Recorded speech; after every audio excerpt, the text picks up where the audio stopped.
All right, everyone, we got four big stories here today for Nintendo Switch 2. One of them dealing with, well, basically a developer calling out the cloud games on Switch and why they're very happy they no longer have to do them on Switch 2.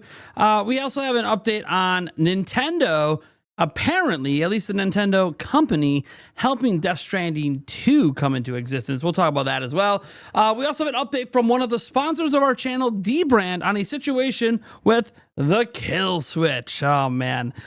That's going to be a fun one to go over. And, oh, what's this? More Nintendo Direct rumors? Yes, of course. What are we waiting for? Let's remind you, we are giving away 5 copies of Donkey Kong Bonanza. In order to enter, all you gotta do is go down to the pinned comment or the link in the description. And let's go ahead and get into this first story. Well, the Hitman developer admits the cloud versions on Nintendo Switch weren't popular. What a shocker. So here's the exact quote. Nintendo had a cloud solution at one point for Switch, so we got Hitman on the cloud there. But without hurting anyone's feelings, the cloud solution on Switch wasn't as successful as Nintendo had expected. We felt it was such a shame that it didn't take off, so we felt there was unfinished business, really, to get Hitman World of Assassination on Switch in a proper way for players that have their preferred platform. And there you go. They obviously ended up bringing it over to Switch 2. So, yeah, obviously, look, I'm not a big component of cloud gaming. I think sometimes it's okay. As an example, I had actually a decent time with Google Stadia back in the day. But, however, I didn't like the model Google Stadia was using for buying games, even though it ended up not being that bad in the end because like they got refunded, or I think like you could transfer your ownership over to a PC version. Look, it doesn't matter. It's in the past. Cloud gaming may or may not come back on Switch 2, but for right now, developers don't feel like they need it. So that's what's really important. A shocking headline today popped up from Video Game Chronicle saying Nintendo-owned company worked on Death Stranding 2. What the hell? Nintendo's working on Death Stranding 2? Sony is working on a Zelda movie? What is going on? This is from Nintendo Pictures, but let's talk about this. So Nintendo Pictures is a CG animation and motion capture company located in Tokyo, Japan. Nintendo acquired the company, then known as Dynamo Pictures, in 2022 and renamed it to focus on development of visual content utilizing Nintendo IP. In its previous incarnation as Dynamo Pictures, Nintendo Pictures produced CG for a number of movies and TV shows. The company also worked on CG in games such as Final Fantasy 13-2 and provided motion capture for Nier Replicant and Monster Hunter World and Persona 5. Other than Death Stranding 2, Nintendo Pictures has only worked on Nintendo games since 2022 takeover, including Tears of the Kingdom, Pikmin 4, Super Mario Bros. Wonder, Super Mario RPG, and another Code Recollection. While the appearance of a Nintendo-owned company in the PS5 games credits may seem surprising, the company, which at the time was called Dynamo Pictures, also worked on the original Death Stranding. So it's possible that its work for Death Stranding 2 either took place before Nintendo's takeover or was the result of an agreement signed before the takeover was complete. And it's kind of funny looking at this and seeing the Nintendo Pictures listed right here. You can see it right here with the motion capture director being Takuma Kaneko. It is just funny seeing Nintendo Pictures appear in what's presently a Sony exclusive game. Obviously, it's probably going to go to other platforms later. But yeah, again, this probably had to do with a contract that existed prior to the takeover. And obviously, honoring that contract is important. You don't just get rid of all the deals that were in place. So it is kind of interesting because some of Sony's money probably went to pay for Nintendo Pictures to do that. Next up, we have to talk about sponsor of the channel, Dbrand. Not because they're sponsoring this video, actually because, well, it's actually directly related to those sponsorships. We've had 3 different videos go out over the last month and a half with sponsorships for the Killswitch. And I've been talking and glowing about this from day one. I love the Killswitch. I really think it's great. And I haven't had any issues until all of a sudden they started going out to the public and people noticed something can happen.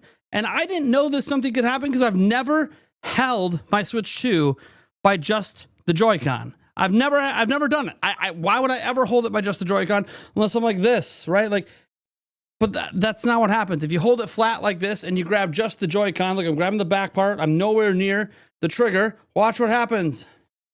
It just falls. Let me move my hand again so you guys see it. It just falls. I didn't do anything. So that is an issue.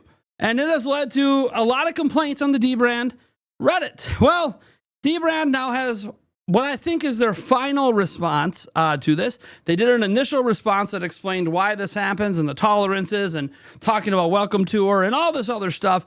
And people basically took it as, well, you're holding the system wrong. And I guess I understand that, because if you never hold it like this, yeah, it's not going to happen, right? If you hold it like this, it doesn't happen. If you ever have your hand behind it like this, it doesn't happen. Hold it like this, it doesn't happen. It's only if you hold it in a very specific way that it happens.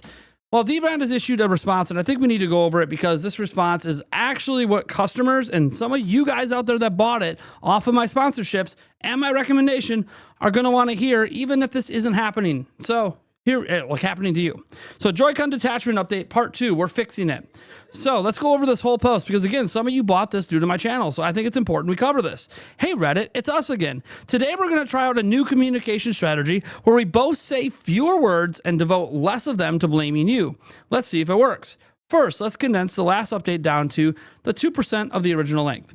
When holding a Nintendo Switch 2 in a specific way, detachment between the Joy-Cons and the remainder of the console can occur. Some experience this issue, some do not. This discrepancy is due to a manufacturing tolerance issue on the retaining lip that keeps the Joy-Con grip attached to the Joy-Con. Anyone who suffers from the manufacturing tolerance issue can reach out and we'll get them better Joy-Con grips in July. One nuanced point that got lost a bit in the prior update was that there is an alternative to the retaining lip. It's been tested and is already in market on a few Switch 2 cases. It's adhesive.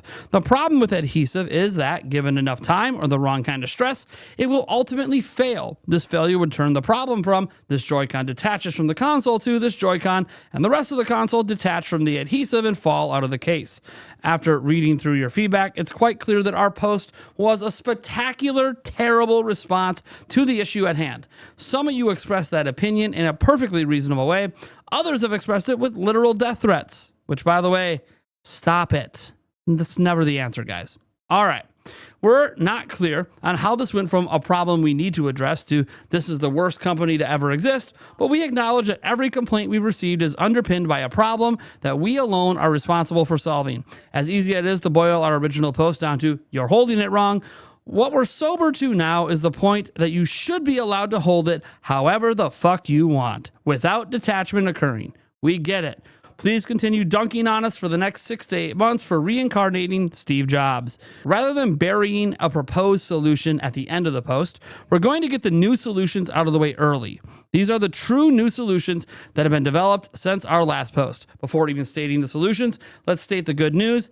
Everyone, whether or not you're experiencing this issue, is getting a free replacement set of Joy-Con grips.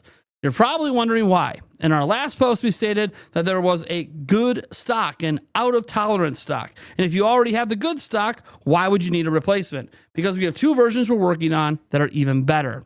The first is fundamentally similar to our current offering. The key difference is that it features an even thinner retaining lip compared to the good stock we've already shipped. We pushed to the limit of mass producibility with this solution and have confirmed that it is both viable at scale and will provide a significant improvement over not just the problematic units, but even the current good stock. The second is an entirely new retaining lip design that fully resolves the detachment issue. With this design, everything will remain securely attached, even under the stress of shaking your Joy-Con like a maniac, one-handed, with no additional support on the body of the console. Effectively, it would perform just like a stock Nintendo Switch 2. Solution 2 obviously sounds a lot better, right? So why are we even entertaining Solution 1? The problem is we don't know if Solution 2 is actually feasible to mass produce. There's a very real possibility that the first unit we try to make gets stuck on the tool and it turns into the world's most expensive paperweight. We are beyond the limit of mass production feasibility with this design. It's the very reason we didn't go this route in the first place. Nevertheless, the current level of fervor around this detachment debacle has prompted us to give it a shot. If it works, it will be the holy grail of Joy-Con attachment solutions. If it doesn't work, we throw away one of our mass production tools and Solution 1 remains as perfectly viable and marketably improved solution for everyone. We're working as fast as possible as we can on this, but performing electronic discharge machining tool modifications takes a considerable amount of time. We are, quite literally, using tiny zaps of electricity repeated tens of millions of times over the course of 2 weeks to meticulously change the shape of the steel tool. Solution number 2 will be ready for mass production trial on July 10th. At that point, we'll be able to determine whether we're going with Solution 1 or 2 for everyone's replacements, as well as incorporate the retooled Joy-Con grips into our mass production pipeline.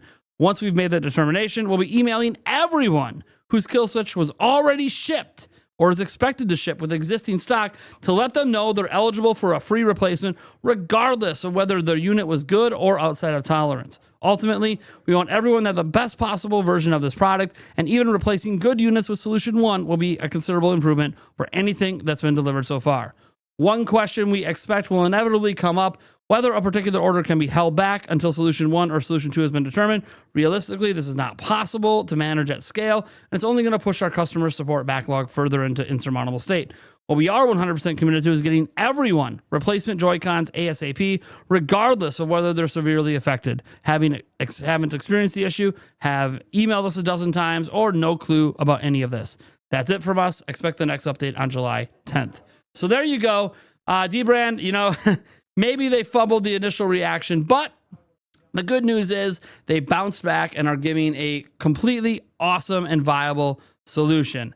Now, one thing we have to cover now has to do with the Nintendo Direct. And normally I wouldn't cover this if it wasn't for the fact that Beat 'em Ups, somebody much more reputable, has put out there into the world that there is indeed going to be a Nintendo Direct happening in July. Of course, he's putting the whole, hey, if it doesn't happen, it doesn't happen. But, that's what he's hearing, and he does kind of believe it.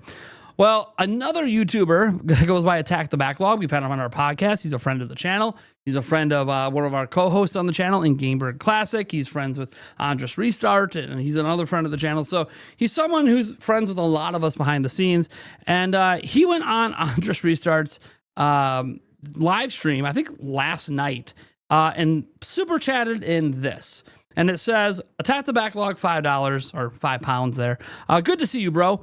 I can say I was told by someone I trust 100% they were shown a photo evidence of a July Direct and said there's a September 1, 2. So this is just more evidence on the pile of there being a Direct. This is still a rumor, of course. And of course, hey, I'm friends with Attack the Backlog, so I reached out and I asked him via private DMs. And while I'm not going to share the DM and put it on screen, here's what I will say. They did tell me not who their source was, but where their source come from, and it comes from a pretty reliable place. And this person has confirmed a prior Direct to Attack the Backlog in the past that turned out to be completely correct. And where this person is placed in the company is a place where they would actually be privy to this information. And now they seem very, very confident, having them talk to them again as recently as 2 weeks ago, that this is a thing that's going down. So I'm just putting it out there. I'm not going to dive into any of the further communications between me and Attack the Backlog. That's going to stay